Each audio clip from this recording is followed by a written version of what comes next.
ಅವರೆಲ್ಲ ಬೆಳವಣಿಗೆಗೆ ಚೆನ್ನಮ್ಮನವ್ರ ಮಾರ್ಗದರ್ಶನ, ಚೆನ್ನಮ್ಮನವರ ಪ್ರೀತಿ, ಅವ್ರ ದೇವರು ಪೂಜೆ 18 ಗಂಟೆ ಪೂಜೆ ಮಾಡೋಳೆ ಅಮ್ಮ. ಉಪವಾಸ.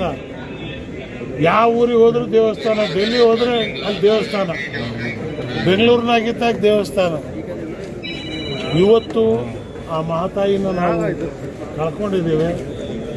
ನಮಗೆ ಯಾವತ್ತೂ ನಾನು ತಮಾಷೆಗೆ ಹೇಳ್ತಿದ್ದೆ, ಅಮ್ಮ ನಿಮಗೂ ಒಂದ್ಸಲ ಯಾವುದಾದ್ರೂ ಎಲೆಕ್ಷನ್ ನಿಲ್ಲಿಸ್ಬೇಕು ನಾನು.